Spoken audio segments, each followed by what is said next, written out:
Welcome to Vedic Wisdom for Modern Life. It is so good to be here for this one. Yeah, I'm really looking forward to it. Today we are exploring gratitude and contentment through Vedic wisdom.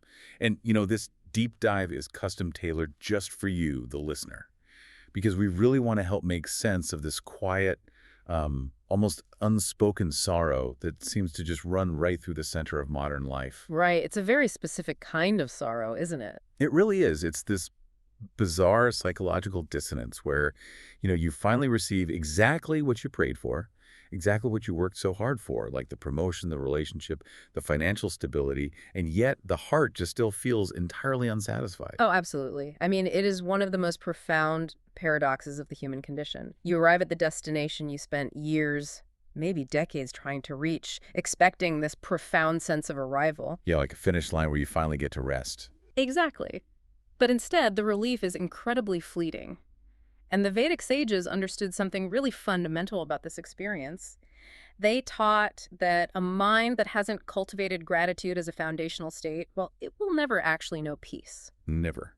That's a strong word. It is, but it's true. They viewed contentment not just as, a polite social habit or a nice trait to have. They saw it as an absolute sacred discipline. It's required to free yourself from that endless, gnawing inner hunger. So let's look closer at the actual mechanics of that inner hunger. Yeah. Because, it feels so universal. Why does the human mind default so aggressively to feeling lack? That is the big question, right? Yeah, because we live in an era of unprecedented abundance for a lot of people, yet our brains seem hardwired to just scan our environment solely for what is missing. They really do. It's like we have a radar specifically tuned to absence. Yes. The best way I can describe this, actually, is the experience of ordering a highly anticipated package in the mail. Oh, I know this feeling well. Right. So you track it for days, the truck pulls up, you tear open the box, you hold the item in your hands, and you get this massive dopamine rush for, maybe 5 seconds. If you're lucky, 5 seconds. Exactly. And then, almost involuntarily, you pull out your phone and open the app to look at the tracking information for the next package. Yep, you're immediately on to the next thing. The mind just completely discards the physical reality of what just arrived. It immediately pivots to what is absent. That package analogy perfectly isolates the mechanism of the untrained mind.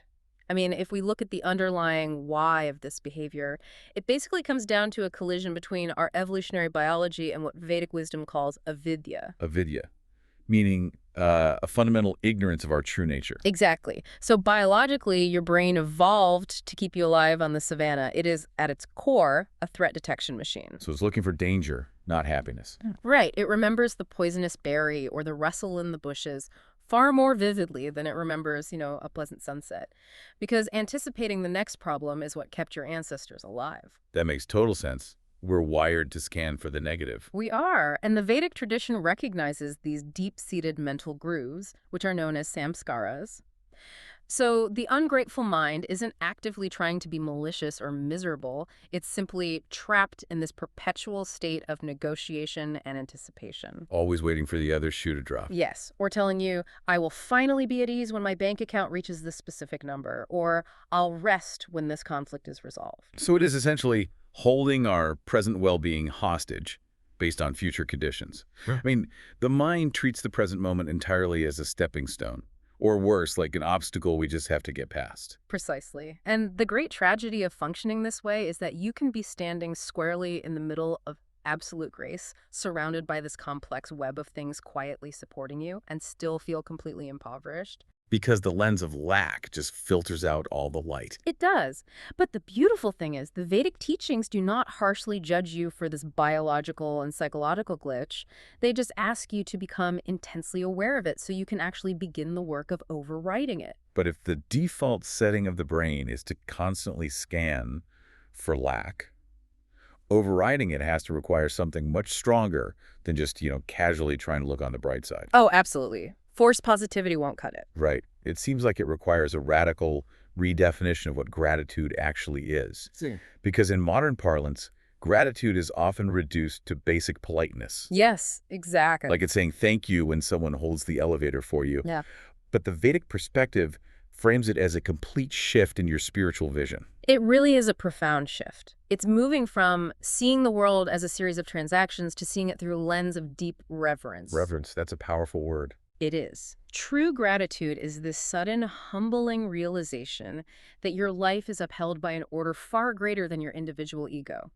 I mean, consider the mechanics of your existence for just a moment. Okay, like what?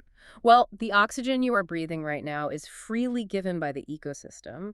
The gravity anchoring you to the earth, the sunlight making our agriculture possible, the intricate beating of your own heart. None of these are achievements of your ego. Wow, yeah. We really don't control any of the major systems keeping us alive. Right. And when you deeply internalize the sheer scale of what is provided to you without any of your effort, gratitude stops being this fleeting emotion tied to just getting what you want. It transforms into a baseline state of reverence for the cosmos itself. I understand the philosophical beauty of that reverence, I really do. But I want to push back a little on how this integrates into modern culture. Sure, let's get into it. Because we live in a society that aggressively worships the self-made individual, we have this entire hustle culture built around the narrative of, I built this empire alone, or I earned every single thing I have through my own blood, sweat, and tears. It's a very pervasive narrative. Right. So how do we balance a genuine sense of pride in our hard work with this idea of submitting to a larger sacred order? For a lot of people, leaning into this level of cosmic humility feels like diminishing their own agency or downplaying all the sacrifices they made. That tension points to a very common misunderstanding of what humility actually means in the Vedic context. Vedic humility is not about self-deprecation. So it's not about playing small. Not at all. It doesn't require you to walk around insisting that you're worthless or that your intense efforts mean nothing. Humility simply means not imagining that you stand independent of or above life's sacred order, because even your capacity to work hard is supported by hidden graces. Meaning like the physical stamina to even work a 14-hour day, or the cognitive ability to solve a complex problem. Yes, exactly. Your biology, your intelligence, the mentors who happen to cross your path, the geographical location of your birth, which provided certain economic structures. These are all interconnected forces that allowed your hard work to actually yield results. Ah, I see. So acknowledging this vast web of support doesn't erase your effort. It just contextualizes it. Perfectly said. It contextualizes it. And, more importantly, it neutralizes the absolute enemy of gratitude, which is entitlement. Wow, yeah, entitlement. The moment entitlement enters the psychology, the joy of receiving just evaporates. And it disappears completely. Because if you believe the universe owes you success, then when you finally achieve it, you don't feel awe. You just feel this sterile sense of completion, like checking an item off a grocery list. Right, it's just a transaction. And then when things inevitably do not go according to your plan, you feel deeply betrayed. Because when you operate from entitlement, you're essentially demanding that the universe act as your personal concierge service. A cosmic room service. Exactly. But when you shift toward this Vedic vision of interconnectedness, you move from expectation to deep appreciation.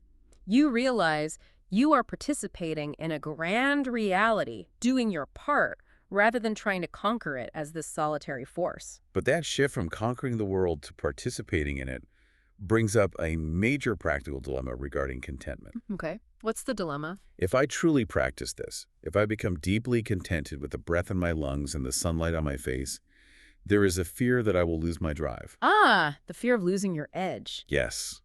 Contentment has a terrible public relations problem in the modern world.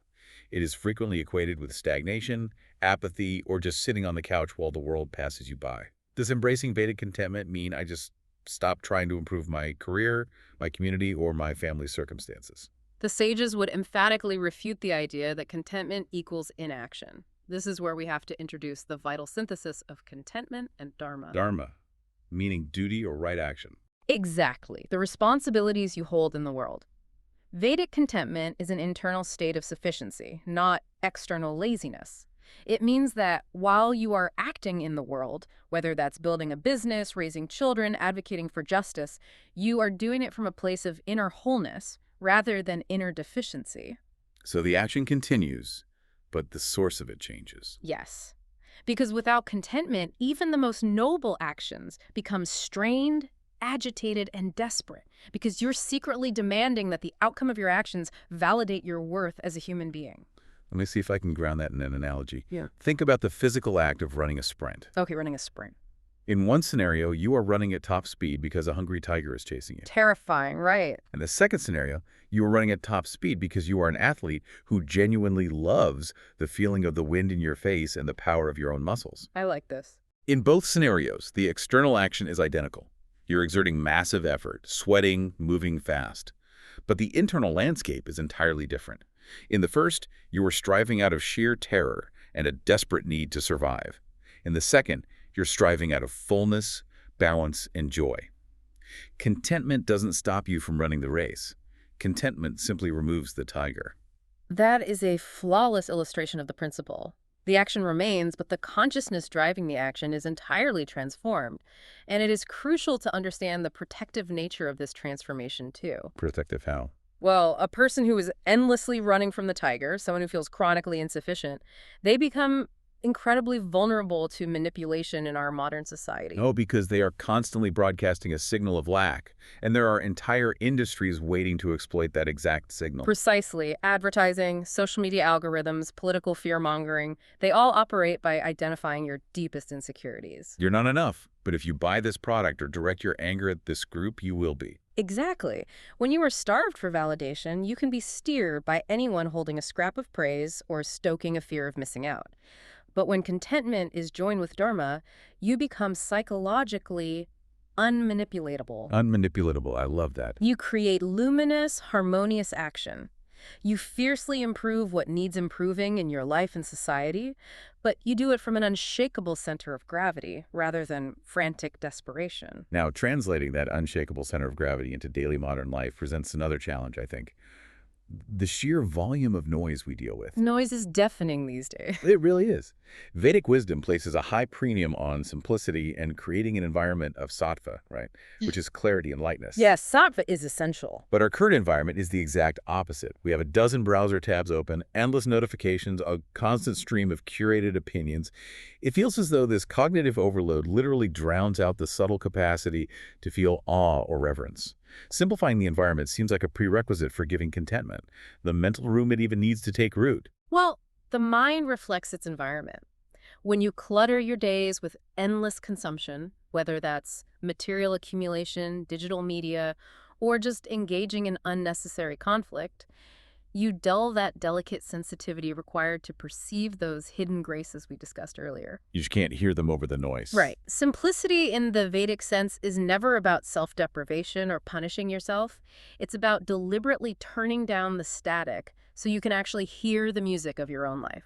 Let's address the most difficult application of this entire philosophy, though, because it's one thing to turn down the digital static and feel grateful when you have a safe home and relative stability. Sure, it's easier when things are going well. Right.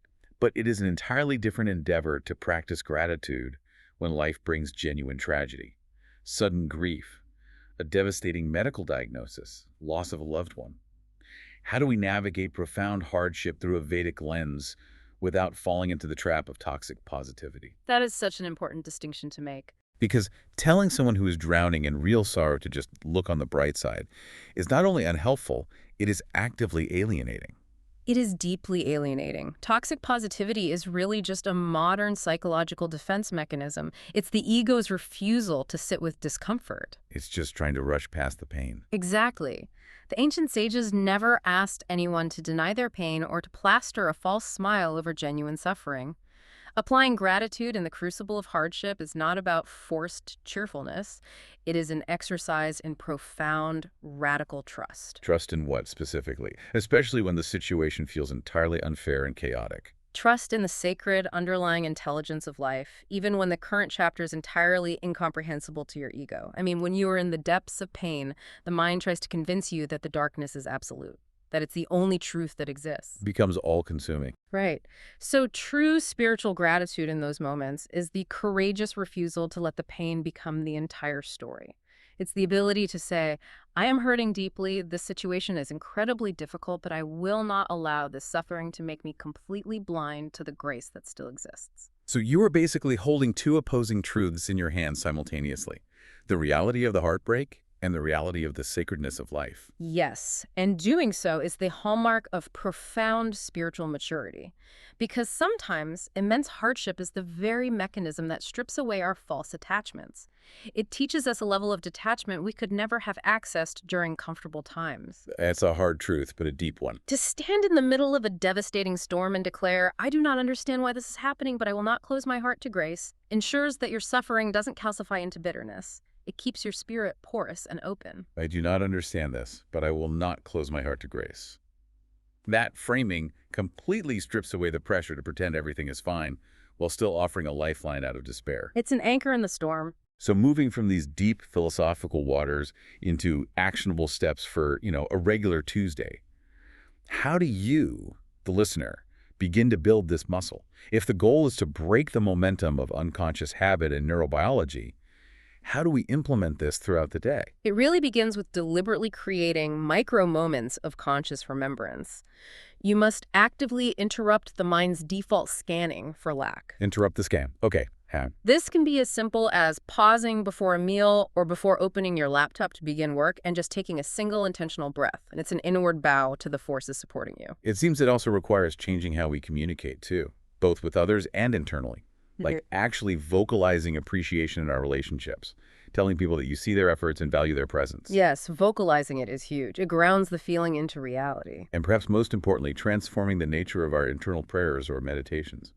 So often, prayer operates like a cosmic shopping list, right? Fix this problem, grant me this opportunity, remove this obstacle. The cosmic room service again? Exactly. Shifting that dialogue to include genuine awe for what is already functioning properly seems crucial. It is. When you implement these small shifts, the inward bow, vocalizing appreciation, moving prayer from a state of begging to a state of awe, you are doing something far more significant than just improving your mood. What's happening on a deeper level? You are actively preparing your consciousness for the ultimate spiritual realization in the Vedic tradition, which is awakening to the true self, the Atman. How does gratitude connect to the realization of the true self? Well, the ego, the constructed identity you navigate the world with, is defined by its boundaries and its lacks. It is a bottomless pit. No amount of money, status, or affection will ever make it feel permanently secure. It always needs the next package in the mail. Exactly.